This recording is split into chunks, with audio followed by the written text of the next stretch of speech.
그 박근혜 정부가 들어서면서 어떻게 됩니까?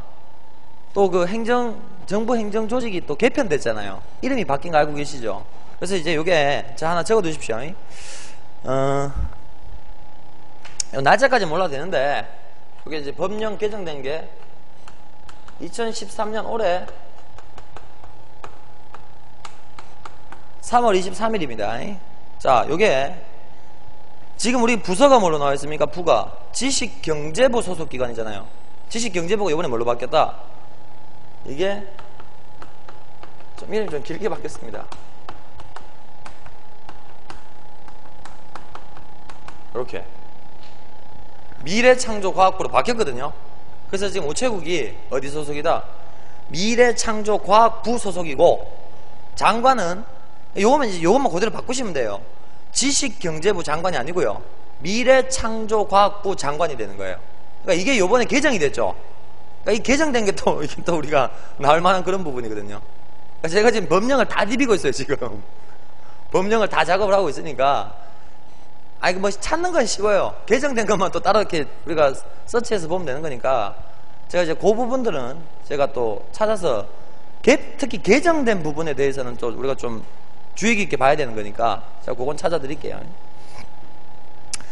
그러니까 이제 이 사람들이 교재를 뭐 최근판으로 만들긴 만들었는데, 아무래도 이제 교재가 보통 작업할 때 뭐 1년 전에 작업하고 이러다 보니까 이게 올해 초에 나왔잖아요. 그러다 보니까 올해 이 개정된 내용은 어쩔 수 없이 이 사람들이 지금 실체를 못했는 거고, 그건 제가 찾아가 해드릴게요. 어차피 뭐 그러려고 제가 뭐 돈 받고 수업하는 거니까요.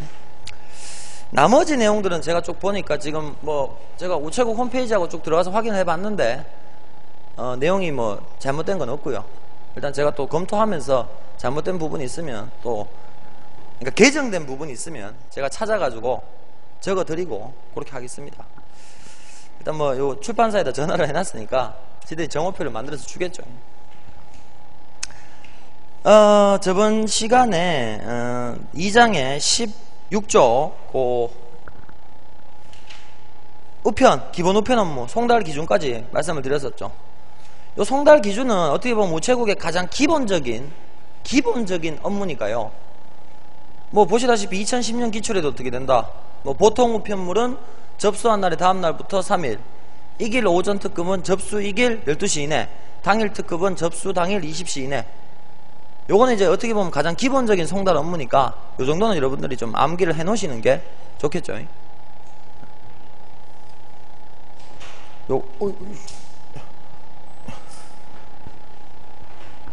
들어오나?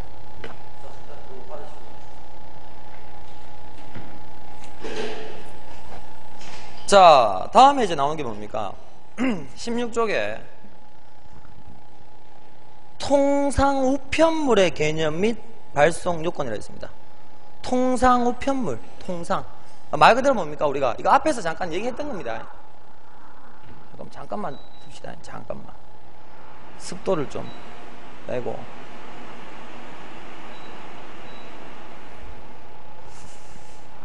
자, 통상우편물이 뭔가 나오죠. 일반적으로 16쪽 신서라고 나오죠. 신서. 이건 제가 어제 말씀드렸죠. 뭐 간단하게 말씀드리면 뭐라고요? 편지. 그러니까 이제 옛날 같으면 통상우편물 그러면 뭐를 생각한다? 통상적으로 뭐 편지였습니다. 편지. 되겠죠? 자, 그런데 지금 우리 사회가 이렇게 변화를 하고 있는 이런 시점에서 나오죠. 신서. 사실 편지는 많이 비중이 줄었죠. 자, 그거 말고 뭐가 있다고요? 통화. 이 통화가 뭔가 고지서입니다. 고지서. 여러분들 뭐 매달 고지서 받으시죠? 뭐 건강보험 뭐 고지서라든가 국민연금 고지서, 그다음에 뭐 전기료, 뭐 상수료 뭐 이런 것들 고지서 많이 날라오죠. 여기서 말하는 통화는 뭡니까? 그 밑에 보면 나오죠.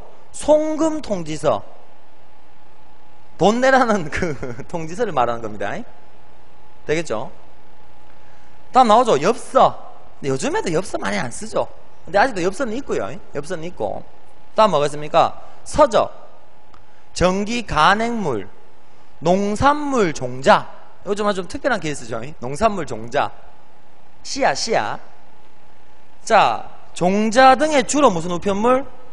소형 우편물, 소형. 통상적으로 우리가 발송하는 우편물은 작은 겁니다. 소형. 되겠습니까? 근데 자, 취급 방법에 따라서, 자, 요거는 밑줄 쳐놓으세요. 특수 취급 통상 우편물이 있고, 일반 통상 우편물이 있다. 뭐가 비싸겠습니까? 당연히 특수가 비싸겠죠. 되겠죠? 그럼 이제 특수하고 일반하고 어떻게 된다? 구분을 해가지고 우리가 한번 접근해 볼 필요가 있단 말이죠. 되겠죠? 그래서 이제 밑에 보면 나오죠? 통상 우편물이라 하면 신서와 통화. 통화가 뭐라고요? 뭐 송금통지서. 그러니까 이제 고지서 이런 거 여러분들 생각하시면 되고요. 다음 뭐라고? 소형 포장 우편물. 이게 이제 우편법에 보면 어떻게 된다? 명시가 되어 있단 말씀이죠. 이제 이런 거 말고도 여러분들 이런 거 있죠? 여러분들이 결혼식이나 혹은 장례식 같을 때 보면 부조를 내야 되잖아요. 근데 부조를 직접 못 내는 경우 여러분들 무슨 제도가 있다? 우편환 제도라는 게 있거든요. 우편환 제도. 그러니까 돈을 직접 붙이는 게 아니고 10만원 그러면 어떻게 된다? 우체국에서 우편환을 만들어서 이제 그 사람한테 갖다 주죠. 그 사람은 그걸 받으면 우체국에 가서 어떻게 된다? 돈으로 바꿀 수 있는 거죠. 그런 그 상품도 있습니다. 우편환 제도 이런 거. 여러분들 이제 먼 데서 결혼식 하고 이런데 어떻게 된다? 직접 찾아 못 가면 그 이제 결혼하는 당사자 집에 어떻게 된다? 우편환을 신청해서 어떻게 된다? 우편환을 보내주면 그 사람이 그걸 받아서 마음 된다. 우체국 가서 돈으로 마음 된다. 바꿔주면 되는 거죠. 그런 게 이제 다 뭐에 속한다? 통화라든가, 다음 이제 고지서, 그런 성격으로 되는 거죠. 근데 돈을 붙일 수는 없습니다. 여러분들 봉투에 돈 넣어서 붙여서는 안 됩니다. 만약에 그거 잊어버리면 어떻게 할 거예요? 일반 서신으로 갔다가 잊어버리면 아무 증거가 없으니까 피해 보상이고 뭐 아무것도 안 되죠. 등기로 보내도 어떻게 돼요? 원래 돈 같은 거는 취급을 못하게 돼 있거든요. 그죠? 그러니까 이제 뭘 이용하면 된다? 우편환을 이용하시면 되죠. 그죠? 그런 제도가 있다는 거. 뒤에 보면 상품에서 이게 나올 거예요. 자, 다음에 보면 이제 나오죠. 발송 요건. 여러분들이 우편물, 통상 우편물을 발송할 때 요 요건을 뭐합니까? 충족을 시켜줘야지만 우체국에서 뭐합니까? 이걸 발송을 해준단 말이죠. 이 요건이 충족이 안 되면 어떻게 된다? 우체국에서는 발송을 거부할 수가 있는 겁니다. 자, 나오죠. 통상 우편물을 어디에 넣는다? 봉투에 넣어서 봉합한다. 근데 이제 봉합하실 때도요, 저 밑에 보면 그 봉합의 요건 같은 거 보면 나오잖아. 밑에 표 같이 한번 볼까요? 밑에서 세 번째, 봉투 봉합 방법 보이죠? 뭘 해야 된다고요? 풀 또는 접착제. 뭐는 안 돼? 스테플러, 핀, 리벳 이런 식으로 이제 다시 말할 수 있는 거. 이렇게 스테플러 생각하면 집었다고 그대로 빼내버리면 어떻게 된다? 내용물을 뽑아내가지고 그 자리 그대로 찍어버리면 어떻게 된다? 알 수가 없죠. 근데 풀로 붙여버리면 어떻게 된다고? 찢어야지만 볼 수 있으니까 반드시 이제 봉투를 닫을 때는 뭘로? 풀이나 접착제로 완전하게 닫아 주셔야 된단 말이죠. 되겠죠? 자, 다시 위로 올라가면 봉합하기가 적절하지 않은 우편물은 법 제17조 2항 규정에 의하여 우정사업본부장이 정하여 고시한 기준에 적합하도록 포장 발송할 수 있다. 그러니까 이제 봉합이 못하는 경우 있겠죠. 물건 부피가 너무 크다거나 그런 거. 그런 건 이제 그 우정사업본부장의 그 시행규칙에 따라서 어떻게 된다? 우리가 접근할 수가 있는 거고요. 다음에 나오지, 재밌는 게. 여러분들 예외가 중요합니다. 예외가 중요합니다. 항상 시험 문제가 좀 어려운 걸 보면 예외에서 어려워요. 자, 예외적으로 여러분들 엽서 아십니까? 엽서 여러분들 요즘 거의 안 쓰죠. 저는 제가 그래도 좀 내일 모레 마흔인데 내일 모레 마흔인데 그렇죠. 요즘 김희선 CF 하잖아. 그 오렌지 주스 CF 하잖아, 김희선. 우리 친하게 지내요 이러면서 근데 어려워 보이네요. 저 내일 모레 마흔이에요 이러면서 그런 거 있잖아요. 김희선이가 저랑 동갑이죠, 아마. 김희선이가 저랑 걔도 참 나이 많이 먹었지. 그러니까 이제 제가 중고등학교 때만 하더라도 방송국에 뭐를 많이 보냈다? 엽서를 써서 많이 보냈어요. 엽서. 뭐 저 영화 음악 뭐 그런 거 있었죠. 뭐 영화 음악 프로그램 이런 것도 있었고 뭐 이런 프로그램이 있었거든요. 그런데 이제 엽서를 보내가지고 사연을 엽서에 이렇게 적어요. 이렇게 쭉 사연 적고요. 그래서 이제 엽서가 이제 사연이 당첨되면 이제 그걸 방송에서 읽어주는 거예요. 이제 참 그게 어떻게 보면 우리 때는 그게 참 재미였거든요. 근데 지금은 여러분들, 근데 지금도 아직까지 보면 엽서 보내는 사람도 있긴 있는데 요즘은 뭘로 합니까? 엽서 안 하고 뭐 SNS 그 인터넷으로 그냥 다 문자 보내고 다 그러고 치우죠. 그러니까 이제 제가 말씀드렸잖아. 우체국이 날이 갈수록 뭐하고 있다고요? 사업성이. 우편 사업에 대해서는 사업성이 자꾸 떨어지고 있어. 돈이 안 돼. 그러니까 우체국이 뭘 자꾸 상품을 개발해서 수익성을 높이려고 한다? 금융상품에 투자하고 그런 게 다 그 이유 때문이에요. 그 이유. 금융상품을 통해서 좀 이제 채산성을 뭐 하기 위해서, 좀 높이기 위해서. 자, 그러니까 잘 봐요. 엽서는 봉합이 안 돼. 그냥 우리가 보내는 거예요. 자, 나오죠? 우편 엽서. 다음 나오죠? 사제 엽서. 사제 엽서라는 거는 이제 우체국에서 발행한 엽서가 아니고 사제, 우리가 만든 거, 민간인이 만든 거. 되겠죠? 다음 나오죠? 뭐, 이거, 그, 25조 1항 9호 이런 건 아니어도 되고, 모사 전송 우편물. 쉽게 말하면 팩스. 다음 나오죠? 25조 1항 12호 규정에 의한 전자우편물. 이거는 뭐라고요? 봉합하지 않고 보낼 수 있다. 여러분들이 법령이 몇 조 몇 항인지는 아니어도 되고, 봉합하지 않고 보낼 수 있는 통상우편물이 뭐가 있다? 엽서. 다음 뭐 있다고요? 말 그대로 사제 엽서나 엽서나 같은 거고, 엽서. 다음 뭐라고?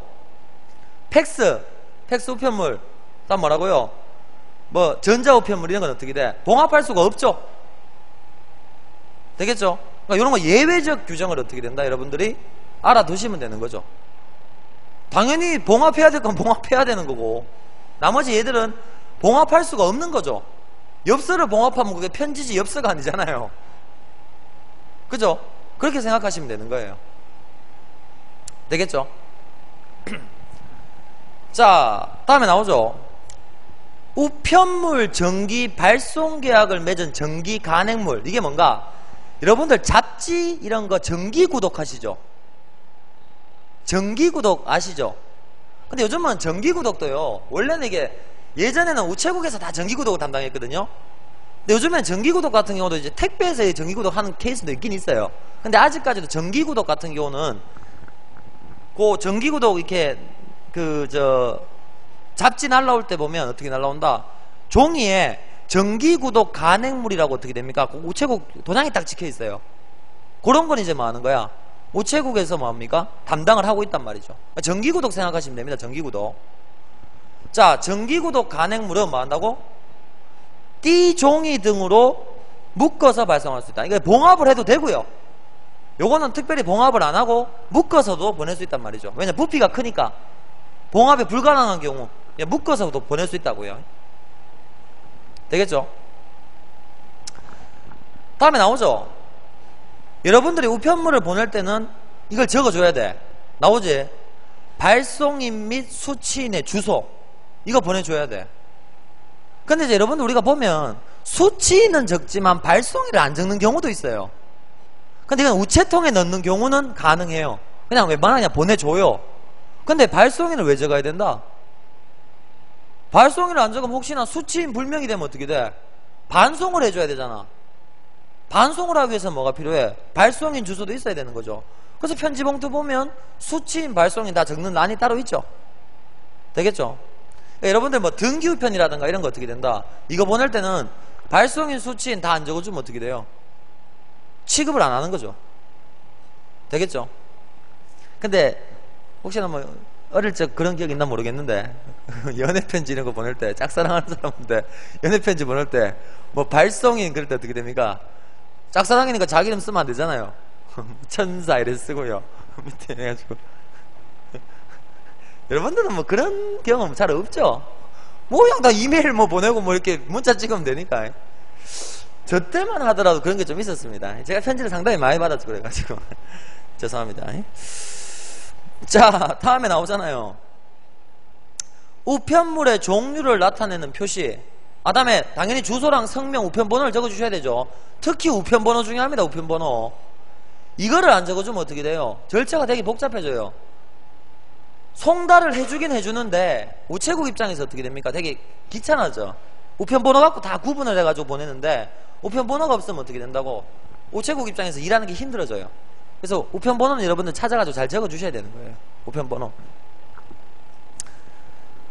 다음에 나오잖아. 뭐 밑에 보면 우편물 종류를 나타내는 표시, 우편 요금의 납부 표시, 기타 우편물의 취급을 위하여 이 규칙에서 정한 상황. 이게 시행규칙 16조에 보면 있거든요. 요건 나중에 여러분들 시행규칙을 봐주시면 됩니다. 되겠죠? 뒤에 보면 법령이 있으니까 그때 참고해 주시면 돼요. 자, 그럼 여기서 이제 발송 요건에서 중요한 게 원칙적으로 봉합을 해야 돼요. 근데 봉합이 할 필요 없는 예외적인 케이스 있었죠? 요런 걸 이제 여러분들이 어떻게 된다? 좀 챙겨 두시면 좋아요. 뭘 좋아하니까? 예외를 좋아하니까. 되겠죠?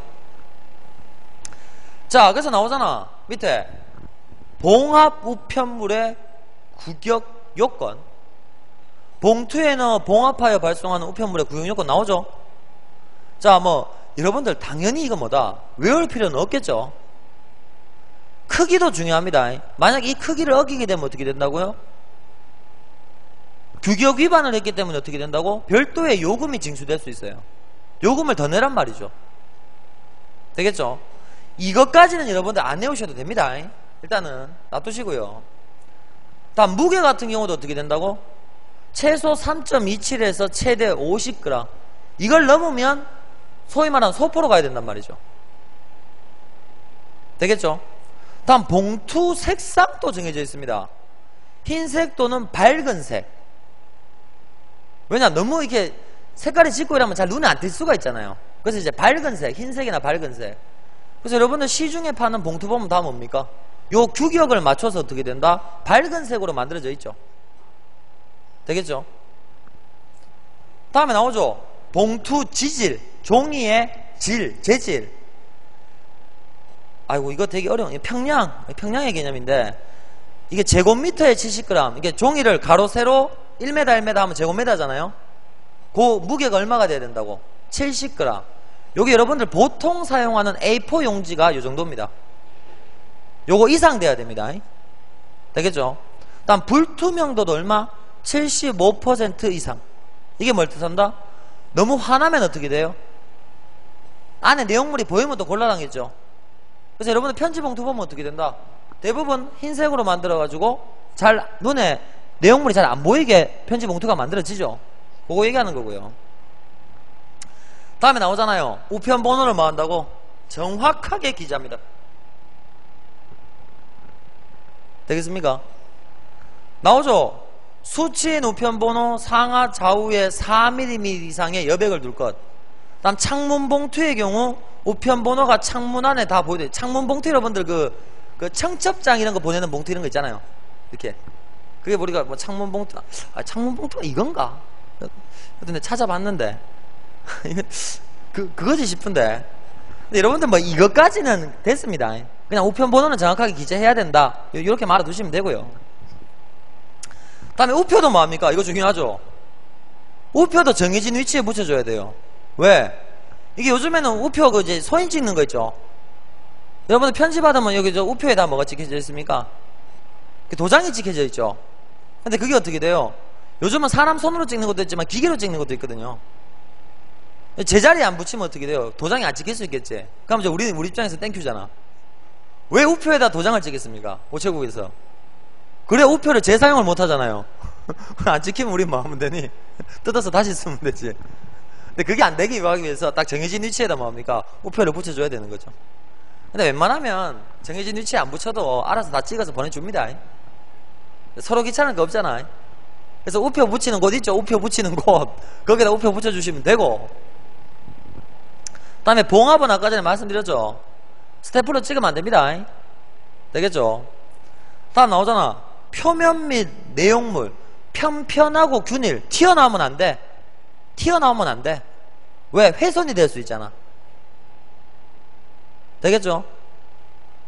다음 너 나오잖아. 우편물 외 부기재 상황, 별도로 기재해야 되는 거. 뭐 밑면에서 17mm, 오른쪽에서 140mm, 뭐 발광물질 사용 또는 우편물에 눌려찍기, 도단위, 굴목뜯기 금지. 이런 것도 어떻게 된다? 필요 없어. 이건 여러분들 집배 업무라든가 우편물을 직접 취급하는 사람들이 알아야 될 내용이야. 그러니까 우리는 아까 전에 발송 요건에서 제일 중요한 게 뭐다? 봉합 예외되는 규정이 있죠. 그 정도만 봐두시면 돼요. 지금 여기 그 규격 요건 이런 거는 여러분들이 집배 업무를 담당하는 건 아니잖아요. 계리직에서. 그러니까 이거는 여러분들이 다 안 외우셔도 돼요. 그러니까 어차피 우체국 근무하시면 이거는 안 해도 여러분들 다 알아서 붙여줄 거니까. 요거는 그게 그냥 한번 이런 게 있다 정도만 보시면 됩니다. 요건 차라리 이렇게 집배직 이런 사람들이 또 알아야 되는 거고. 이건 됐고요. 그래서 2번에 보면 나오죠. 요건을 충족하지 않은 우편물은 규격 외 요금. 그러니까 돈 더 내란 말이지. 표준 스탠다드대로 가면 괜찮은데 표준을 넘어서면 어떻게 된다고? 우체국에서 일 처리하기가 힘들잖아. 그러니까 뭐라고? 별도 요금을 내시오. 별도 요금 징수. 자, 따라서 이게 중요합니다. 5번. 요거는 알아셔야 돼요. 등기 소포와 일반 소포. 요게 중요합니다. 요건 아셔야 돼요.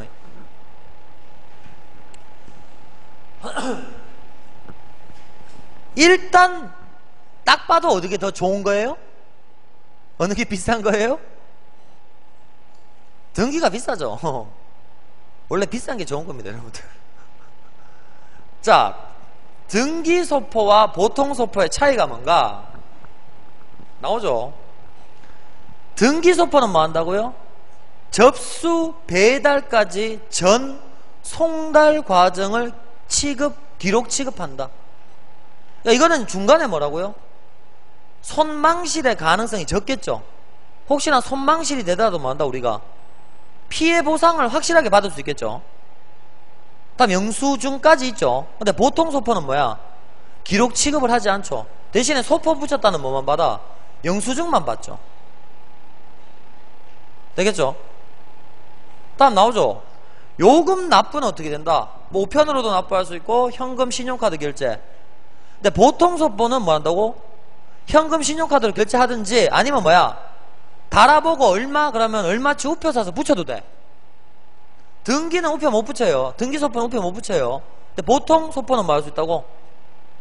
그거 이제 달아보면 이거 보통 소포로 갈 건데요. 그럼 그랑 얼마 나오면 어떻게 돼요? 그냥 거기다가 뭐 붙이시면 돼요? 그 돈만큼 우표 붙이시면 돼요. 다르죠? 다음 나오지? 손해배상. 이게 중요한 거지. 등기소포는 망실, 훼손, 지연 배달 시 손해배상 청구가 가능하죠. 어제 했던 내용이죠. 근데 보통 소포는 청구할 수 있다 없다? 없지. 왜? 증거가 없으니까. 증거가 없으니까. 되겠죠? 아니 내가 보냈다는 증거가 없잖아. 근데 등기는 내가 보냈다는 증거가 있잖아. 오케이? 다음 나오죠. 반송료. 반송료. 반송시 반송 수수료를 징수한다. 얼마만큼? 등기 취급 수수료를 징수한다. 근데 보통 소포는 뭐가 없다고? 반송 수수료가 없다. 그나마 이거는 보통 소포가 좀 낫죠. 그냥 사람 없으면 뭐 한다고? 다시 집으로 돌려 보내준단 말이죠. 하지만 등기 소포는 뭐야? 그만큼 절차가 까다로우니까 반송할 때도 뭐 한다고? 반송 취급 수수료를 받는단 말이야. 되겠죠? 다음에 등기 소포는 뭐도 가능하다? 부가 서비스도 받을 수 있어요. 부가 서비스. 별도의 부가 서비스. 하지만 보통 소포는 어떻게 된다? 부가 서비스를 못 받아. 그럼 어느 게 안전하고 좋은 거다? 등기 소포가 안전하고 좋은 거죠. 그래서 여러분들 등기 소포랑 보통 소포는 구분을 좀 해두세요. 요거는 구분을 좀 해두세요. 되겠죠? 부가 서비스가 된다 안 된다? 다음 손해배상이 된다 안 된다? 다음에 기록 상황을, 그러니까 취급을 기록한다 안 한다? 이런 거. 되겠죠? 그러니까 여러분들 손해배상으로 생각하시면 돼요. 등기 소포만 손해배상이 가능하죠. 손해배상이 가능하다는 증거가 있어야 되잖아요. 등기는 뭐가 남는다? 증거를 남기죠. 근데 보통은 증거가 있다 없다? 증거가 없죠. 증거가 없죠. 증거. 요거는 여러분들 좀 구분 좀 해두십시오. 자, 다음에 나오는 게 뭡니까? 부가 우편 영무. 부가 서비스죠. 부가 서비스. 부가 서비스. 그러니까 일반적인 송달 업무에다가 좀 더 이제 고객의 만족을 위해서, 안정성을 위해서 뭐합니까? 부가 서비스를 제공하는 거죠. 여러분들 휴대폰 부가 서비스하고 똑같다 보시면 돼요. 뭐 부가 서비스 대표적인 게 뭐가 있다? 뭐 통화 연결음, 뭐 못 받은 통화 같은 거, 이렇게 뭐 통화 중에 전화 오면 뭐 이렇게 뭐 캐치콜 서비스, 뭐 이런 여러 가지 부가 서비스 있죠. 요게 이제 우편에 어떻게 된다고? 부가되는, 제공되는 부가 서비스라 보시면 됩니다. 자, 나오죠. 요거 내가 고치라 그랬지? 지금 늦게 들어온 친구들 있는데, 늦게 들어온 친구들은, 자, 다시 한번, 이거는 개정된 거니까 나올 수 있어요. 일단 앞에다 적어놔. 7쪽에 6번 나오죠. 우정사업본부 연역. 그 맨 밑에 2008년 나오는 거 있잖아. 그 밑에 적으세요. 2013년 3월 23일. 원래는 어디 소속이었다고요? 지식경제부 소속기관이었죠. 근데 이게 뭘로 바뀌었어요? 미래창조과학부 소속으로 바뀌었습니다. 요거 적어 놓으시고요. 다시 지식경제부 소속이 아니고 이제 뭘로 바뀌었다고? 미래창조과학부 소속으로 바뀌었습니다. 이런 거는 어떻게 보면 우체국의 우정사업본부에 뭐가 바뀌었어? 틀 자체가 바뀐 거잖아. 그러니까 이건 요번에 개정됐기 때문에 시험에 나올 가능성이 되게 높은 주제예요. 왜? 박근혜가 취임하면서 바꿨잖아. 행정부 조직을. 자, 뭘로 바뀌었다고? 지식경제부가 뭘로 바뀌었다고? 미래창조과학부로 바뀌었다. 이렇게 정리하시면 됩니다. 그러면 여기 봐봐. 20쪽에 나오는 지식경제부 장관을 뭘로 바꿔야겠습니까? 미래창조과학부 장관으로 바꾸면 되는 거죠. 되겠죠? 자, 그래서 이제 부가 서비스가 뭐가 있는가 한번 볼까요? 부가 서비스. 기본 우편 영무의 기록 취급 등 특수 취급 영무. 그러니까 기록해준다고, 기록. 그러니까 등기 같은 경우도 뭐야? 기록하고 이러는 거죠. 그것도 일종의 뭐라 보시면 돼요? 부가 서비스라 보시면 되는 거죠. 기록을 해두면 증거가 있으니까 어떻게 된다? 나중에 뭐 법률적인 문제가 발생했을 때 대응하기가 서로가 유리하겠죠. 다음 두 번째. 우편과 다른 기술 또는 영무가 결합된 영무. 이게 뭔가? 요즘 인터넷이 또 원체 발전했잖아요. 인쇄기술 이런 것도 발전했죠. 그래서 대표 재밌는 게 뭐가 있나 그러면 여러분들. 재밌는 게 뭐가 있나 그러면. 여기 보면 다 나오네. 여기 21쪽에 보면 등기, 보험, 대금교환, 증명취급, 국내 특급우편, 뭐 특별송단 이런 거 어떻게 됩니까? 다 나오죠. 이게 뭡니까? 부가 서비스라 보시면 돼요. 부가 서비스. 요거는 외워야 됩니다. 요거는 외워야 됩니다. 우체국에서 실시하고 있는 부가 서비스, 부가 우편 영무의 종류, 이런 건 여러분들이 좀 외워주시면 좋아요. 되겠니? 그러니까 이게 지금 여기 봐봐. 기출분석에도 보면 나오죠? 그죠? 요거는 여러분들 좀 외워주시는 게 좋아요.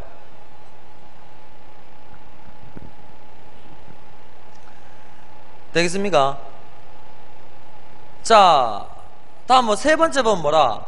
우편시설, 우표, 우편엽서, 우편요금표 시인령이 인쇄된 봉투 또는 우편 차량 장비 등을 이용하는 영무. 그러니까 이제 봉투 뭐 이런 것도 이제 우체국에서 뭐 한다고, 뭐 만들 수도 있고, 뭐 그런 얘기 하는 거죠. 다음 우편 이용과 관련된 용품의 조제 및 판매. 그러니까 기본적인 우편 서비스 외에 우체국이 제공할 수 있는 뭐라고요? 부가 서비스란 말이죠. 되겠죠? 근데 여기 보면 밑에 보면 부가한다의 뜻 또 나오죠. 그러니까 부가한다와 부수한다는 어느 게 더 광의의 개념이라고? 부수한다가 더 어떻게 된다? 광의의 개념이죠. 되겠죠? 이때 부가한다라 함은 우편물 처리 과정에 등기 등 특별한 영무를 추가함을 의미하고, 부수한다다 함은 우편물 처리 과정에는 직접적인 연물을 추가하지 않으나 우편용품의 조제 판매 등 그 처리 전후 과정이나 광고 우편물 같이 처리에 병행하는 것까지 포함한다는 넓은 개념.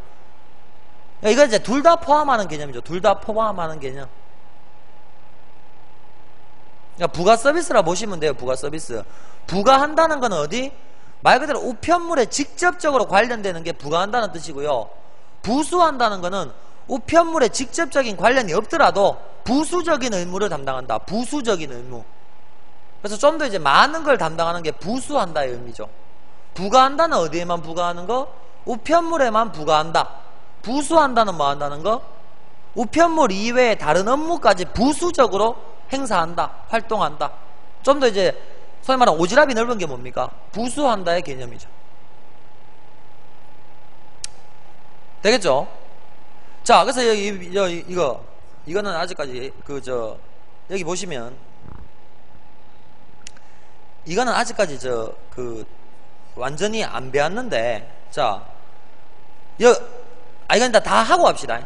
여기 지금 상품 다 보고 합시다. 다 보고 이거는 풀어야 됩니다. 지금 여러분들 바로 못 풀고요. 자, 1번 등기. 등기는 앞에서 됐죠? 등기의 가장 큰 장점이 뭐죠? 기록이죠. 기록. 등기의 생명 기록입니다. 언제 어디서 누가 무엇을 어떻게 왜 보냈는지를 다 기록을 해두죠. 그래서 제가 저번에 그 내용 증명 우편 어제 잠깐 말씀드렸죠. 그런 게 이제 대표적인 뭐의 종류입니까? 등기의 종류죠. 확실히 증거가 남기 때문에 어떻게 돼요? 이거는 이제 법적으로도 효력을 발휘할 수가 있는 공식적인 문서가 등기입니다. 왜? 기록이 남으니까. 국가기관에서 기록을 해두죠. 그래서 이거는 뭐라고? 증거로 사용될 수 있는 그런 겁니다. 기록. 나오죠? 우편물 취급 과정을 기록. 명확히 하는 우편물의 특수 취급 제도. 그래서 여러분들이 되게 중요한 신서라든가 소포를 보낼 때는 뭐를 이용하세요? 등기를 이용하셔야 돼요. 되겠죠? 그만큼 비싼 만큼 제값을 한단 말이죠. 다음, 뭐를 취급한다? 보험 취급. 뭐를 배달합니까? 현금을 배달하는 특수 취급. 그러니까 제가 말씀드렸죠. 일반 우편은 통상 우편에서는 돈을 배달할 수 있어 없어? 없죠. 근데 부가적으로 통화등기 같은 경우는 뭐라고? 현금을 배달할 수 있단 말이죠. 되겠죠? 다음 뭐라고요? 물품등기. 물품등기. 물품을 배달하는 거예요. 물품을. 근데 물품도 그냥 물품 말고 뭐요? 귀금속, 보석 이런 거 귀중품. 봉투에 못 넣잖아. 봉투에 못 넣잖아. 그러니까 뭐 한다고? 봉투에는 편편해야 되잖아. 울퉁불퉁하면 안 되잖아. 그죠? 요런 거 이제 귀중품 보내는 등기를 무슨 등기? 물품 등기. 되겠습니까? 다음 뭐가 있습니까? 유가 증권 등기. 이것도 돈 보내는 거랑 비슷한 거야. 돈 보내는 거. 수표. 아까 전에 우편환 말씀드렸죠? 우편환. 요걸 통해서 뭐 할 수 있다고? 기타 돈이 아닌 돈에 관련된 물건, 이걸 유가증권이라고 부르죠. 요걸 뭐 한다고? 보낼 수 있는 거. 되겠죠? 여기서 여러분들 말하는 보험은요, 우리가 하는 그런 보험이 아니고요, 말 그대로 값비싼 거죠. 통화, 물품, 유가증권. 요걸 안전하게 보내준다는 의미예요. 안전하게. 근데 이제 우리가 보통 뭐 결혼식이나 장례식 이럴 때 물론 통화등기 보내면 제일 좋겠지. 현금 쿨하게 이제 주면. 돈 보내는 건 좀 그렇잖아요. 그러니까 이제 뭘로? 유가증권 등기. 그래서 우편환으로 어떻게 된다? 보내주면 그 사람이 뭐합니까? 우편환을 받아가지고 뭐합니까? 우체국 가서 돈으로 바꾸는 거죠. 되겠죠? 여기서 말하는 보험은 우리가 알고 있는 생명보험 이런 게 아니고 안전하게 보내준다는 소리예요. 되겠죠? 다음 세 번째 뭐가 있다고요? 대금 교환. 대금 교환.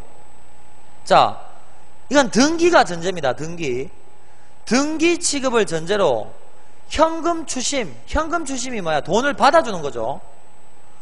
현금 추심을 위탁받은 물건을 수취인에게 배달, 그 대금을 수취인으로부터 받아 발송인에게 송금, 돈 받아주는 서비스, 대금 교환.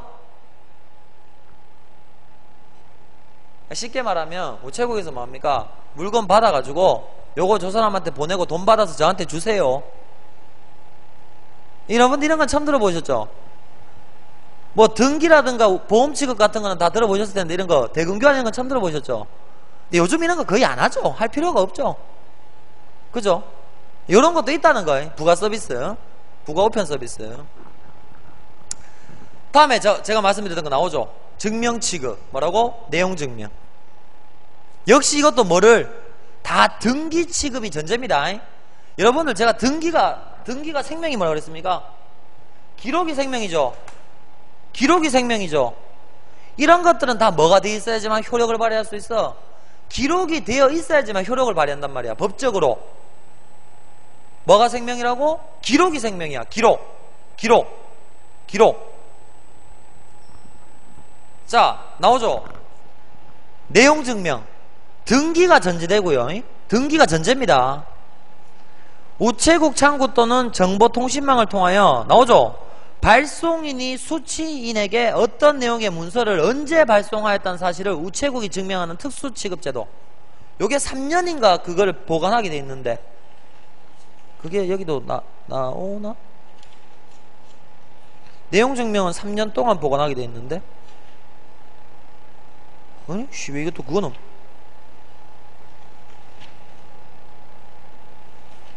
아이씨 어디갔지? 요 내용 증명은요 3년 동안 그 기록을 우체국에서 보관하게 되어 있습니다. 3년 동안. 요 연도는 좀 알아두십시오. 3년 동안. 왜냐하면 이게 법적 분쟁이 발생했을 때 뭐 한다고요? 내용 증명 우편은 뭐가 된다고요? 증거로 활용되거든요. 예를 들면 이런 거예요.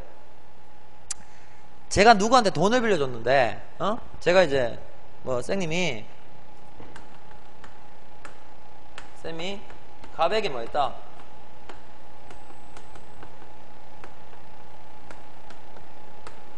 근데 이제 갑이 어떻게 된다? 나한테 돈 갚을 생각을 안 해.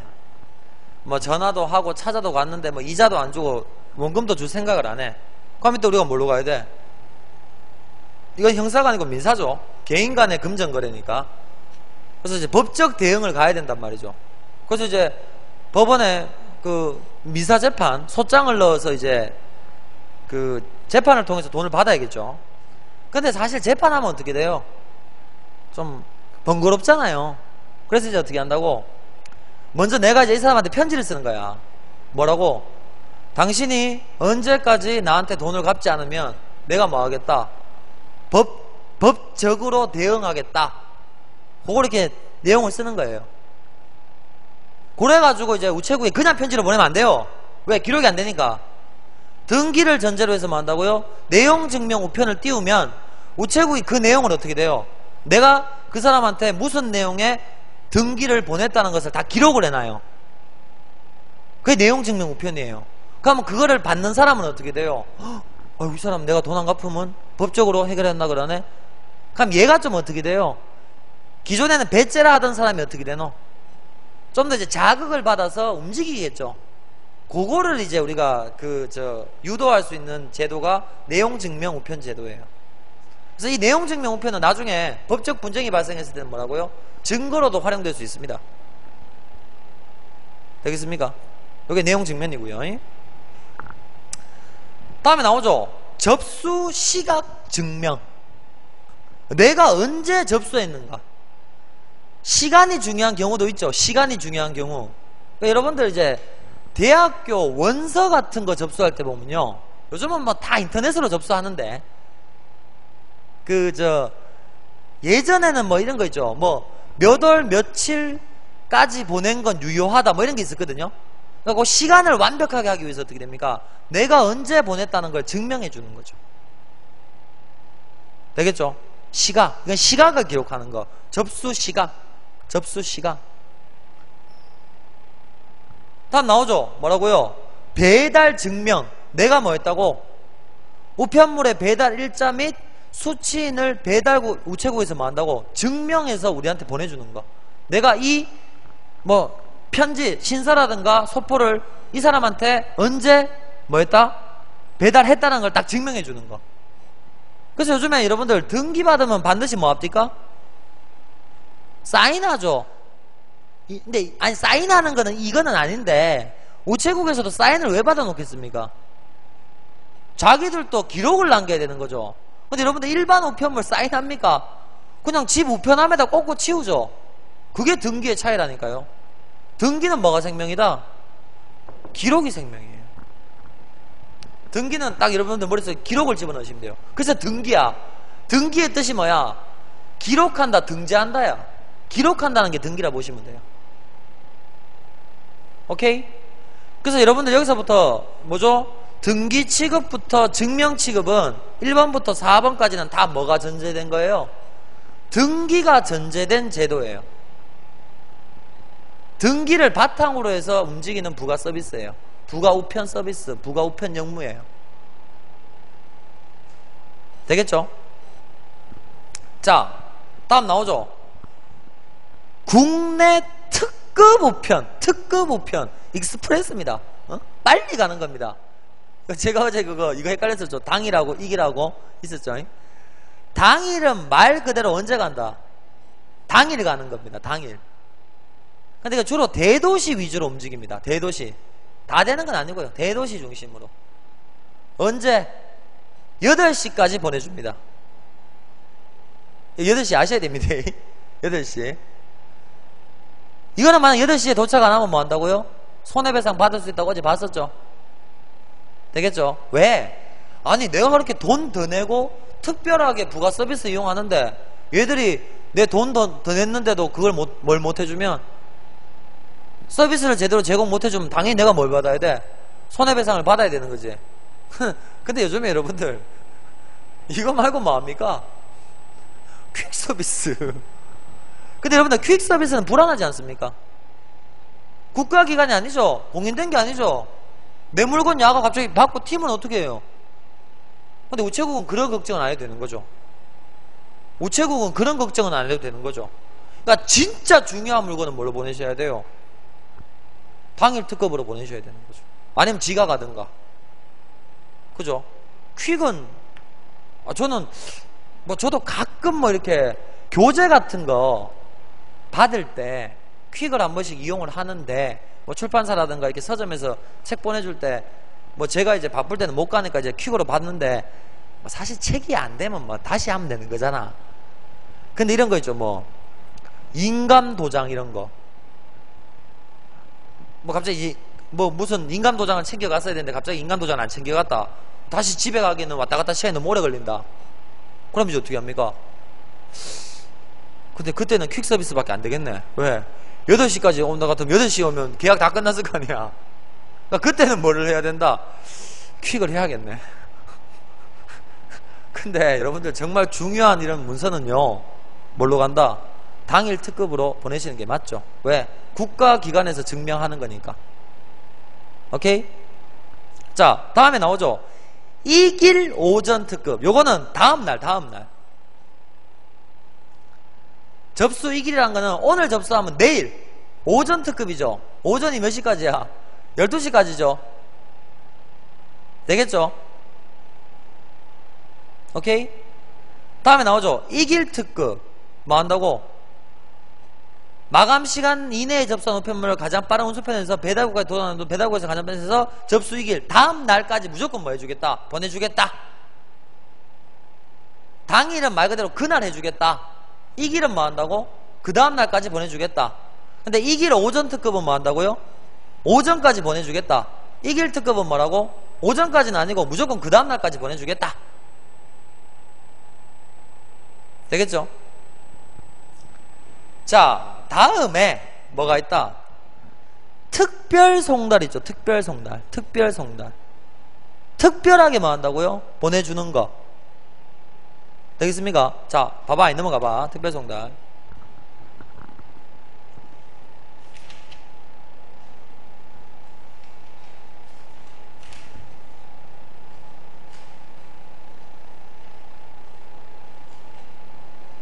응?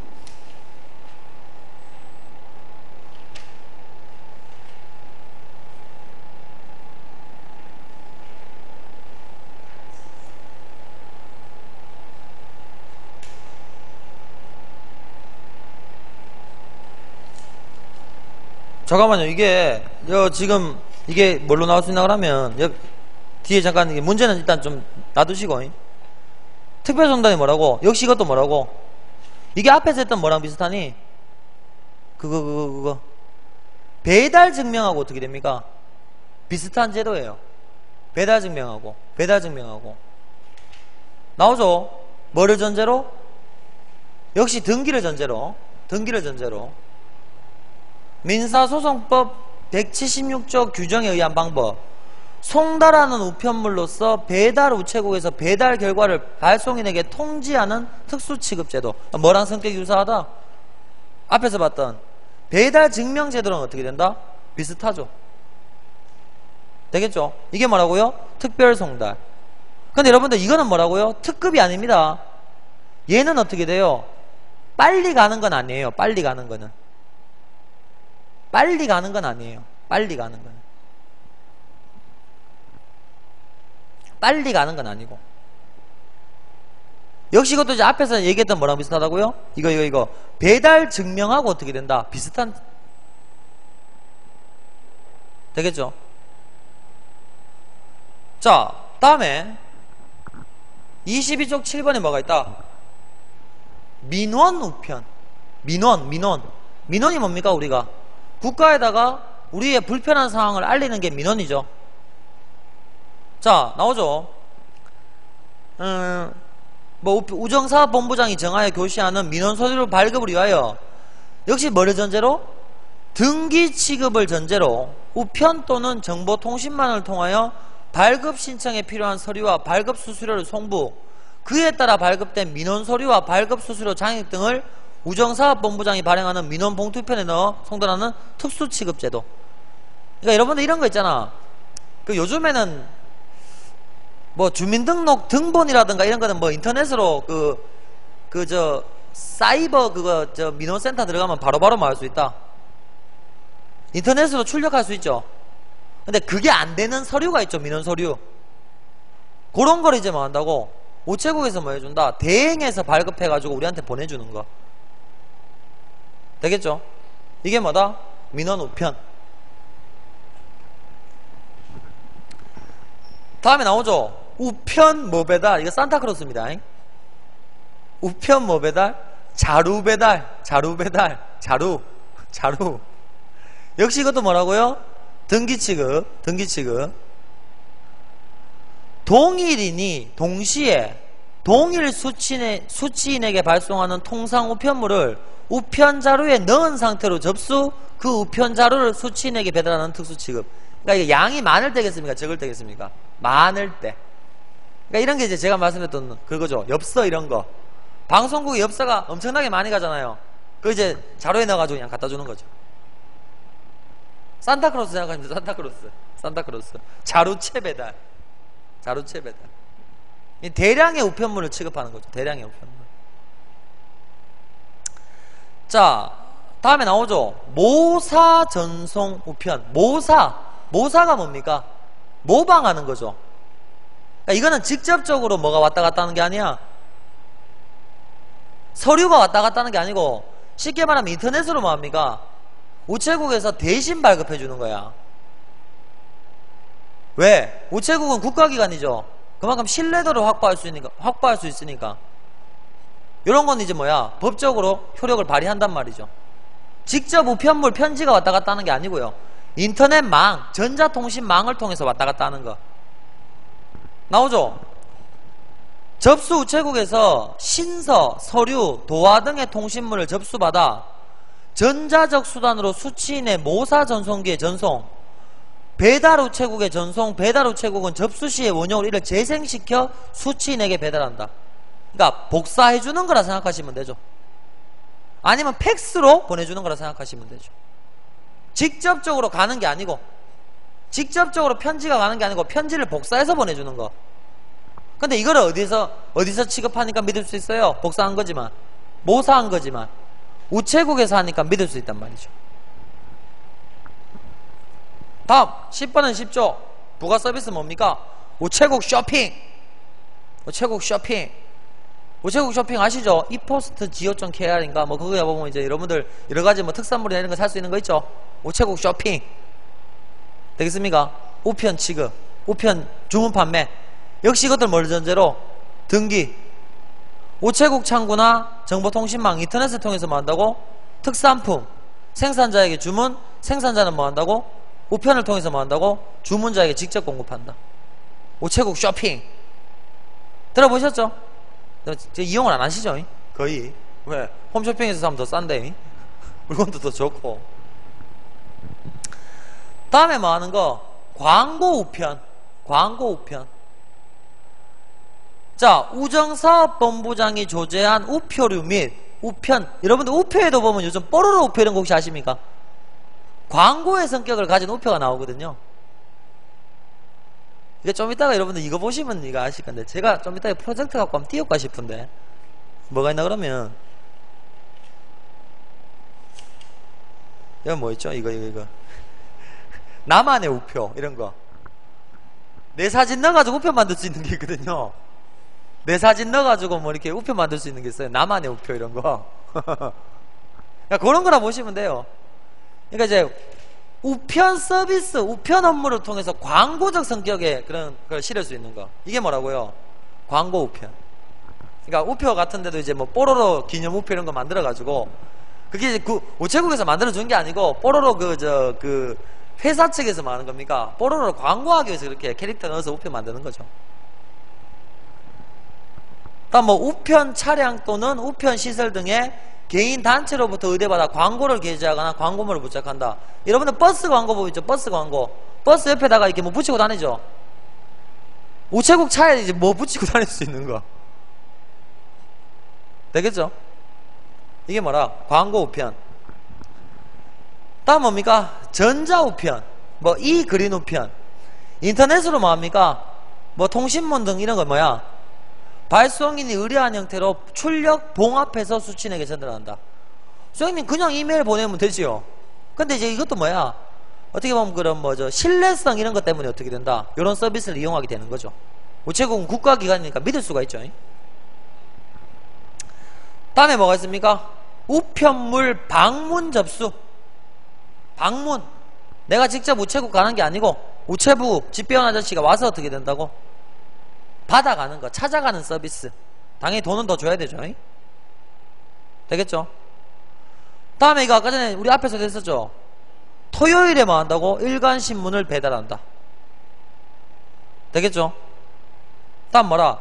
휴일 배달 소포. 역시 이것도 등기 취급이 전제고요. 원래는 휴일날에 우편 업무가 있다 없다? 없죠. 근데 휴일날 특별히 뭐 하겠다고? 소포를 배달해 주겠다고. 다음 뭐가 있다고? 착불 배달. 여러분들 택배 많이 보내보시죠? 알죠? 착불은 도착하면 수취인에게 돈 받는 거. 착불. 되겠죠? 다음에 나오잖아. 계약 등기. 계약 등기. 역시 등기죠. 등기. 등기 취급 전제. 우체국장하고 발송인하고 뭐합니까? 별도의 계약을 해. 나오죠? 통상 우편물 배달. 그 배달 결과를 뭐한다? 발송인에게 전자적 방법으로 통지한다. 역시 이것도 아까 전에 이거 뭐랑 비슷하니? 뭐죠? 배달 증명이라든가 특별 송단 이런 거랑 비슷한 개념이죠. 결과를 뭐 해주는 거? 통보해주는 거. 결과를 알려주는 거. 자, 다음에 뭐가 있습니까? 회신 우편. 역시 뭐라고요? 등기 취급을 전제. 여러분들 이제 등기 취급 전제가 되는 건 앞에도 4가지가 있었고, 지금 보면 등기 취급 전제가 상당히 많죠? 등기 취급 전제 안 하는 걸 외우면 더 쉽겠죠? 자, 등기 취급을 전제로 우체국과 발송인과 별도의 계약에 따라 수취인을 직접 대면한다. 직접 대면. 다른 사람이 받는 게 아니고요. 내가 지정한 수취인을 직접 보고 준단 말이죠. 다음에 뭘 받는다고? 서명이나 도장을 받아 응답을 필요로 하는 사항을 받거나 서류를 인수받아 발송인이나 발송인이 지정하는 자에게 회신하는 특수 취급제도. 역시 뭡니까? 뭐를 기할 수 있다? 완벽성을 기할 수 있죠. 그 사람한테 직접 보내가지고 어떻게 된다고? 그 사람이 받았다는 거 증명을 통해서 그걸 다시 나한테 뭐 한다고? 서류로 나한테 보내주는 거, 회신해주는 거. 그러니까 여러분들 이거 이메일 생각하시면 돼요. 이메일 보면 뭐 확인할 수 있어요? 그 사람이 읽었다는 거 뭐 수신 확인할 수 있죠. 이게 바로 뭡니까? 회신 우편. 그 사람이 정확하게 받았다는 거. 대신 받은 게 아니고 내가 갑에게 보냈으면 갑이 정확하게 받았다는 것을 증명할 수 있게 그걸 다시 나한테 뭐 한다고? 돌려보내주는 거. 이게 뭐라고? 회신 우편. 다음에 역시 또 뭐 있습니까? 본인 지정 배달. 뭐를 전제로? 등기 취급을 전제. 본인에게만 배달해준다. 되겠죠? 그럼 이제 본인 확인하기 위해서는 뭐합니까? 신분증 같은 걸 반드시 확인하겠죠. 다음 마지막으로 뭐가 있다? 우편 주소 정보 제공. 역시 뭐를 전제로? 등기 취급을 전제. 이사 등 거주지 이전으로 우편 주소가 변경된 경우 우편물을 변경된 우편 주소로 배달, 수취인의 동의를 받아 발송인에게 변경된 주소를 뭐한다? 알려주는 거. 참 친절한 서비스죠. 그래서 여러분들 제가 어제도 말씀드렸죠. 제가 이제 그 전에 살던 집에 그 집주인이 자꾸 어떻게 된다고? 등기가 날라온다고. 만약에 이제 그 등기 보내는 사람이 뭐라고? 우편 주소 정보 제공 이 서비스를 이용했으면 어떻게 돼? 그 사람 이사간 주소에다가 어떻게 된다고? 그걸 보내줄 수가 있단 말이죠. 그죠? 그러고는 이제 발송인한테 뭐 한다고요? 이 사람 주소가 원래 101호에 살았는데 201호로 이사 갔습니다. 이렇게 뭐 한다는 거 알려줄 수 있는 거. 자, 이 20가지가 다 뭐라고요? 부가 서비스. 그럼 일단 여러분들이 아니 이거는 나올만해요. 나올만한데 가장 단순하게 나오면 다음 중 우체국에서 실시하는 부가 우편 영무의 종류로 옳은 것은 옳지 않은 것은 뭐 가장 쉽게 나올 수 있는 거예요. 그럼 이제 20가지 아닌 거 찾으면 되겠죠. 이게 문제가 있었는데 이게 이런 거 나오잖아요. 나만의 우편 말고 잠깐만요. 이게 제가 기출 문제에 보면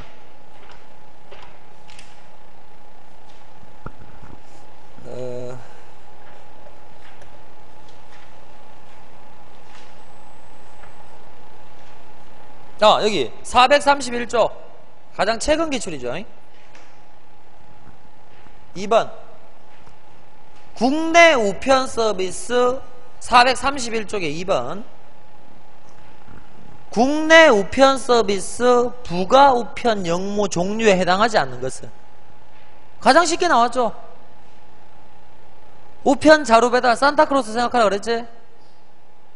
토요일 일간신문 배달 있다 그랬지. 그러니까 이런 걸 여러분들이 좀 이렇게 헷갈리면 안 된다고.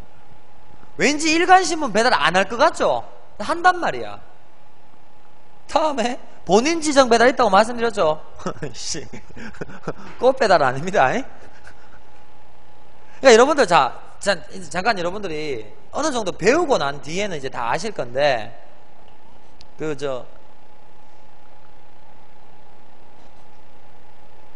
야, 이거 이 자식들이 2012년 4월 21일에 왜 이걸로 냈지? 1번 문제 보면 이거 무섭네. 미래창조과학부 장관이라고 나와있죠. 2012년 시험에 2012년까지는 뭐였습니까?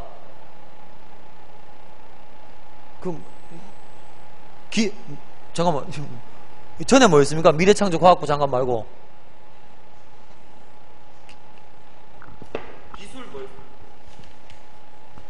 지식경제부 장관이었죠. 아니 이걸로 행정조직법이 개정된 게 2014년 3월 23일인데 2012년 4월 21일 시험에서 야들이 미래창조과학부라는 표현을 어떻게 썼을까? 박근혜의 당선을 예상했단 말인가? 그러니까 이제 요게 이제 아까 전에 얘기했던 뭡니까? 이용자 뭡니까? 실비 지급제도 있었죠. 되겠죠? 요거를 누가 정한다고? 요거 우정사업본부장이죠. 우리 지금 이때까지 봤던 데 보면 우정사업본부가 어디에 속해 있어요? 미래창조과학부 산하기구죠.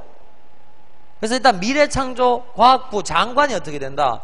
통솔을 하는 거고, 하지만 전체적인 우체국 업무는 누가 합니까?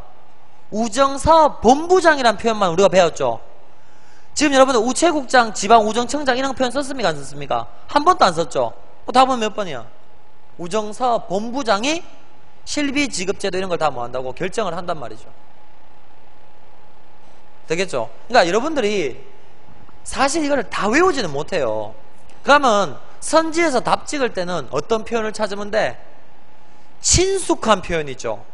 많이 들어본 표현. 그런 걸 찍으시면 답일 확률이 높죠. 근데 어차피 지금 1번하고 2번은 이제 우리가 배웠던 개념 내에서 어떻게 된다? 답은 나오는 부분이죠. 되겠죠?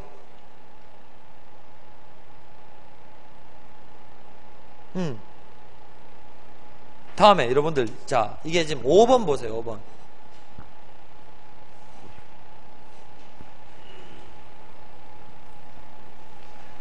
자, 5번. 아까 전에 그 발송 요건 문제 있죠?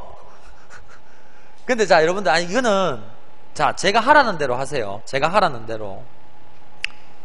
이거를 다 외우는 거는 미친 짓이에요. 자, 그러면 잘 보세요. 잘 보세요. 5번 잘 보세요. 어떻게 푸는가. 요령입니다. 일종의. 통상 우편물 뭐가 나옵니까? 규격 요건이 나오죠. 되겠나? 잘 봐. 위반 시 규격 외 요금을 징수하는 것은, 자, 이 말이 뭡니까? 규격 스탠다드를 벗어났단 말입니다. 자, 잘 봐. 2번 기억나지? 내가 뭘 붙이라고 그랬노? 풀 또는 접착제로 붙여야지만 혹시라도 인마들이 봉투를 열어봤는지 안 보는지 알 수가 있지. 2번은 우리가 쉽게 알 수 있죠. 다음 3번 평편해야 된다고 말씀드렸죠. 다음 4번 밝은색, 흰색이나 밝은색 하라고 말씀드렸죠. 그러면 1번이 맞는지 틀린지 몰라도 2, 3, 4가 맞으니까 몇 번 찍어야 돼? 1번 찍고 가야지. 그러니까 제가 말씀드렸죠. 친숙하고 익숙한 표현을 알아두시라고. 그러니까 쓸데없이 다 외우는 거는 정말 요령 없는 짓이고 비효율적인 공부야. 이런 요건 같은 경우가 표가 나와 있으면 그 규격, 용량, 사이즈 그거 외우지 말란 말이야.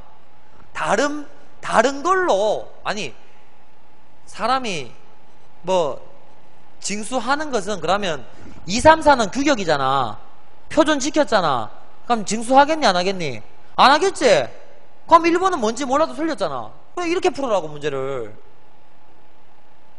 아니 이렇게 안 풀면 이 시험은 점수가 안 나오는 시험이에요. 아 이거 어떻게 이거 다 외울래? 아시겠죠? 뭐 그런 요령이란 말이에요. 그런 요령.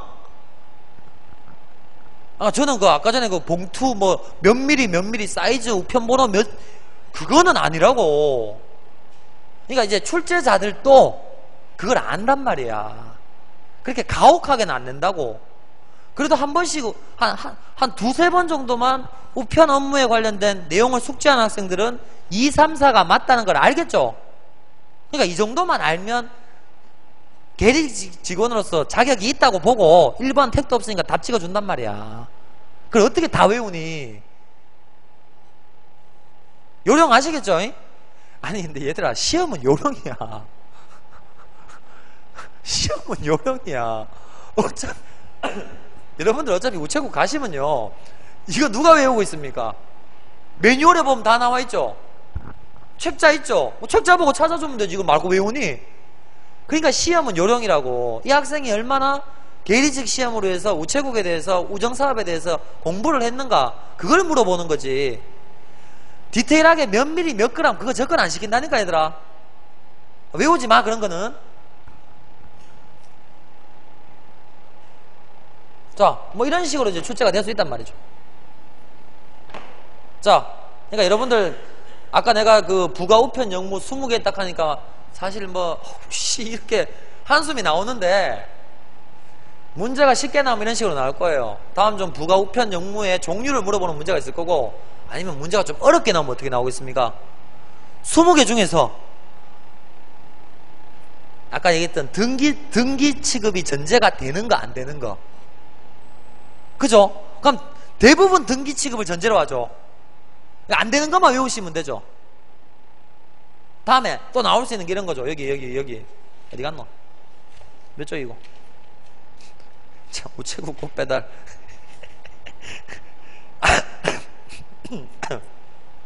죄송합니다. 우체국 곧 배달. 재밌잖아요. 우체국 곧 배달. 아까 21쪽에 보험 취급해 보면 세 가지 있었죠. 통화 등기, 물품 등기, 유가증권 등기. 이런 식으로 좀 이렇게 세분화되어 있는 내용들이죠. 이런 건 여러분들이 구체적으로 물어볼 수가 있단 말이죠. 나머지 내용들 중에서 크게 여러분들이 헷갈릴 만한 내용은 없다고 봐요. 근데 아까 전에 이런 거 있었죠. 증명 취급 같은 경우도 내용 증명, 접수 시각 증명, 배달 증명 이렇게 구분되는 건 좀 해놓으시고, 아까 전에 배달 증명하고 성격이 비슷하지만 다른 게 뭐였습니까? 저 뭐죠? 이거 뭐 어디 갔노? 아까 회신 우편이라든가, 그러니까 다시 이렇게 메시지 보내주는 거, 그런 거 이제 성격을 여러분들이 좀 구분해 두시면 되는 거죠. 나머지는 그냥 보시면 아는 거예요. 되겠죠? 자, 그래서 이제 밑에 보면, 자, 이 표도 한번 잘 보세요. 통상 우편물은 여러분들 편지 생각하시면 되고요. 소포는 소포 생각하시면 됩니다. 등기는 뭐 한다고요? 둘 다 할 수 있어요. 되겠습니까? 계약 등기는 통상 우편물밖에 안 돼. 통화 등기, 물품 등기, 유가증권 등기, 내용 증명 쭉 보면 여기서 여러분들 뭐 하는 거? 통상 우편물로서 안 되는 것만 찾으면 되겠지. 대금 교환은 뭐밖에 안 되니? 소포밖에 안 돼. 소포 우편물로 취급을 한단 말이야. 부가하는 거를. 다음에 또 재밌는 거, 우편물 방문 접수 역시 뭐만 한다고? 소표 우편물만 부가할 수 있어. 부가 서비스로 제공된단 말이지. 다음, 휴일 배달 역시 뭐라고요? 소포 우편물. 요런 식으로 이제 여러분들이 어떻게 된다? 요것도 나올만 하겠죠. 등기와, 그러니까 통상과 소포를 구분했을 때 어떻게 된다고? 어느 놈이 되고 어느 놈이 안 되고. 근데 이렇게 나오면 어려운 문제죠. 이렇게 나오면 어려운 문제죠. 근데 여기서 저 특징 있는 게 누구야? 소포만 되는 놈을 좀 잡아두시라고요. 왜? 어떻게 보면 예외적인 케이스잖아. 그럼 또 생각을 해봐, 얘들아. 대금 교환? 대금 교환? 이거 소포만 되는 거야. 다음에 아까 여기 뭐 있었니? 우편물 방문 접수, 이것도 당연히 소포만 되는 거야. 다음 뭐라고요? 휴일 배달, 이것도 뭐라고? 소포만 되는 거야. 일단 이렇게 좀 특이한 놈 위주로 잡아두시면 다 모르고 요것만 알아도 답은 나온단 말이에요. 그런 요령을 좀 갖고 공부하세요. 되겠죠? 그러니까 제가 개념을 어느 정도 이렇게 정리를 좀 하면요, 그 이제 뒤에 뭡니까? 이렇게 기출해서 이렇게 나왔다고 여러분들이 유형이라든가 흐름을 파악하고 공부를 하면 조금 쉽거든요. 그런 건 제가 바로바로 확인을 시켜드릴게요. 그럼 여러분들이 이론적으로 우리가 두 달 이론반 하면요, 이 책 다 끝나요, 사실. 왜? 여러분들 뒤에 뭐 할 거야, 이거? 내가 문제는 다 풀어봐야 된다고 말씀드렸잖아요. 그럼 일단 문제는 여러분들 풀어보시는 거죠. 일단 기출 같은 경우도 제가 배운 부분은 선보여드릴 거 아니에요. 그럼 일단 한 책 한 권 한 바퀴 도는 거야, 두 달에. 그러고 난 뒤에 다시 돌면 되는 거지. 그래 돌리고 나중에 모의고사 많이 풀어보면 다 알아요. 다 알아요. 공부가 뭐 딴 거 있습니까? 많이 보면 장땡이지. 근데 무조건 많이 본다고 되는 건 아니고 효율적으로 가셔야 된다고. 효율적으로, 요령 있게. 저는 시험에서 가장 중요한 게 요령이라고 생각합니다. 다 외운다고 되는 거 아닙니다. 뇌 용량에는 한계가 있습니다, 우리는. 자, 다음에 이제 아까 전에 나오잖아. 또 뒤에 한번 펴보십시오. 부가 우편 영무 종류에 따라 부가할 수 있는 부가 우편 영무. 그러니까 여기서 이제 어떤 부가 서비스가 되는가? 등기 취급은 접수 시각 증명, 배달 증명, 국내 특급 우편, 내용 증명, 이게 다 어떻게 된다고? 부가 서비스로 더 갖다 붙을 수 있단 말이죠.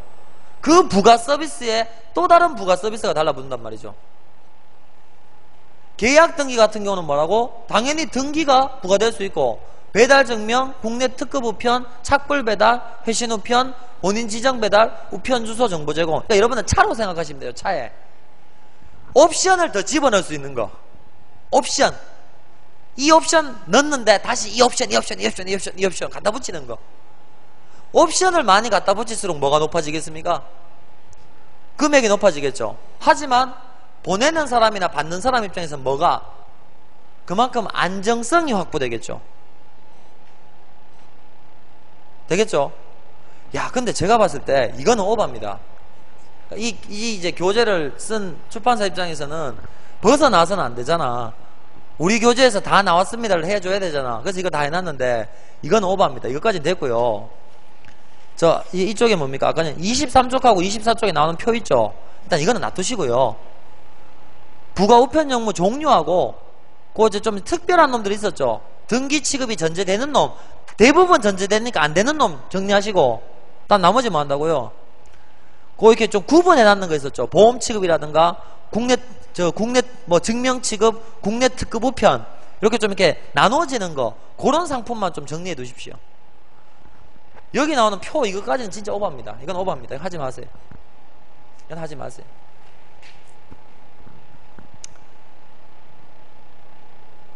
자, 아유, 뭐 시간 다 됐네.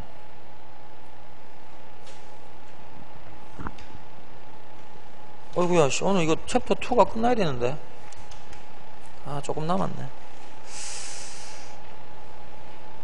다음에 여러분들 한 번씩 한번 보고, 뭐가 있습니까? 우체국 뭐가 있다? 택배. 우체국 택배. 일단 한번 무슨 상품 있는가 좀 봅시다. 일단 뭐 전자우편, 그린 우편 이런 것도 있네요. 다음 뭐가 있습니까? 우체국 경조 카드. 경조사 있을 때 어떻게 됩니까? 보낼 수 있는 거. 그죠? 다음에 뭐가 있다? 아까 전에 했던 거. 우체국 쇼핑. 되겠죠? 다음 뭐 우체국 쇼핑에 보면 우체국 특산품 파는 것도 있고, 우체국 꽃배달도 있고, 우체국 장터 있고, 자꾸 나 우체국 꽃배달을 하니까 옛날에 이제 우체국 꽃배달에 한번 그런 게 있어가지고요. 다음에 이제 우체국 B2B. B2B는 뭐야? 비즈니스 투 비즈니스. 그러니까 이제 기업과 기업을 연결시켜주는 게 B2B 시스템이죠. 다음에 이제 제가 아까 전에 얘기했던 뭐라고요? 나만의 투표. 나만의 투표란다, 우표. 자기 이제 이렇게 사진 같은 거, 이제 그림 같은 거 넣어서 뭐합니까? 우표 만들 수 있는 거. 나만의 우표. 다음에 아까 전에 말씀드렸던 국내 특급 우표. 요거 못 받은 사람. 요거 못 받았지. 이게 지금, 요 지금 제가 드린 걸 요걸 어디 붙이셔야 돼요? 요 이용 요금에 붙이시면 돼요. 이게 지금 이 사람들이 그럼 취급 수수료를 요 잘못 해놨어요. 취급 수수료가 여기 들어가면 안 돼요. 그 제가 나눠드린 표 있죠? 그게 지금 요 취급 수수료예요. 취급 수수료. 빨리 보내주는 거. 일단 요게 있고 됐어. 그러니까 요렇게 지금 나머지 이제 우체국 우편 뭐죠? 상품들이 여러 가지 있는데, 우편 서비스가 있는데, 오늘 요거 지금 부가 우편 영무 때문에 좀 시간이 많이 갔네요. 바로 여러분들 8시부터 한국사니까, 내가 어제 8시 한국사라는 걸 제가 깜빡했습니다. 그래가지고 이제 화요일날 시간이 좀 더 있겠다 싶었는데, 하여튼 뭐 제가 뭐 2달 안에 제가 이게 뭐 교재 일단 뭐 이론하고 개념은 책임지고 다 빼들 테니까 걱정하지 마시고요. 걱정하지 마시고. 일단 오늘 배운 것에서 가장 중요한 거는 부가 우편 영무 있죠. 요건 여러분들 좀 반드시 알아두셔야 됩니다. 반드시. 요거는 다시 20가지나 되니까 문제 다시 만들기 참 좋죠. 그죠? 요 부분 여러분들 한번 좀 꼼꼼하게 챙겨 두시면 될 것 같습니다. 그 다음에 아까 전에 이런 거 있죠. 뭐 17쪽에 봉합 우편물 규격 요건, 뭐 크기, 무게 이런 거 외우지 마십시오. 안 외우고 나머지 쉬운 내용 갖고 답을 찾아낼 수 있는 그 요령 배우는 게 어떻게 보면 우리한테는 중요하단 말이죠. 되겠죠? 자, 그러면 이제 여러분들이 뒤쪽에 문제를 어디까지 풀 수 있나 그러면요.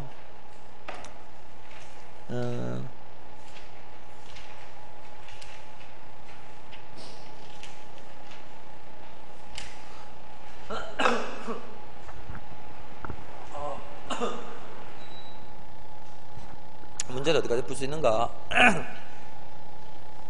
이건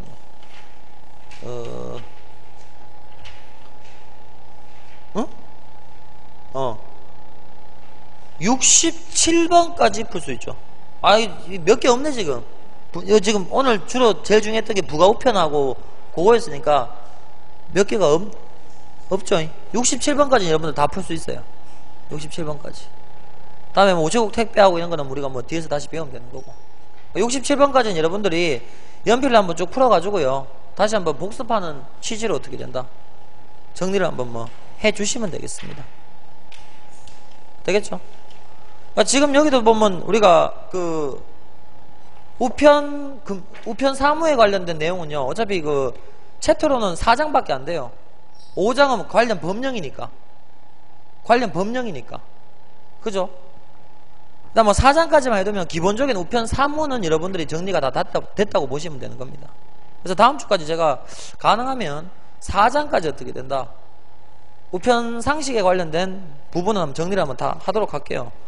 다음에 제가 시작 때 말씀드렸다시피 그 법령이 개정되고 이런 부분 있죠. 그런 거는 제가 여기 나오는 내용 중에서도 혹시 그 법령 개정 부분이 빠진 게 있을 수가 있거든요. 제가 그거는 따로 최신 법령을 출력을 해 드릴게요. 그래서 최신 법령 위주로 가고 제가 또 출판사에 전화를 해놨습니다.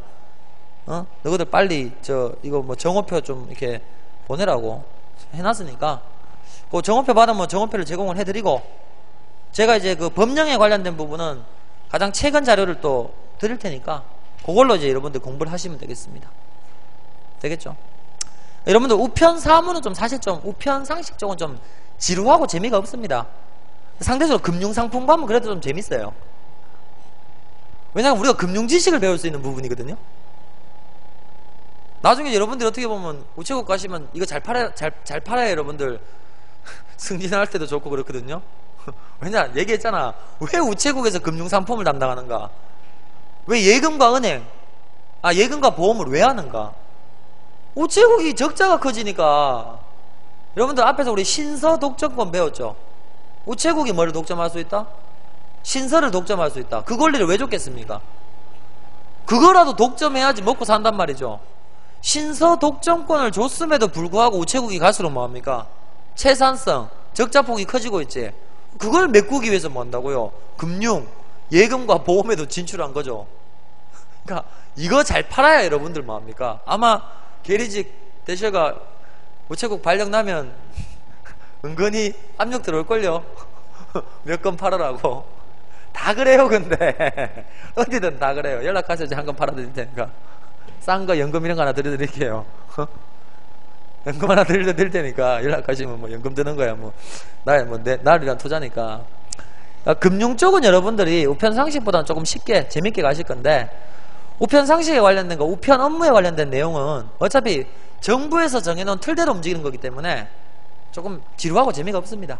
근데 금융 쪽에 가면 좀 재밌을 거니까 일단 그 우편 쪽에서도 제가 9개 나온다고 말씀드렸죠. 제가 한 3개 정도는 정리한 것 같거든요. 그래서 이번 주에 아까 6번인가 그까지 다시 한번 풀어보시고요. 내용 한번 다시 쭉 한번 읽어만 보셔도 좋을 것 같습니다. 자, 일단 잠깐 쉬었다가 한국사 바로 시작하도록 하십시오. 자, 수고하셨습니다.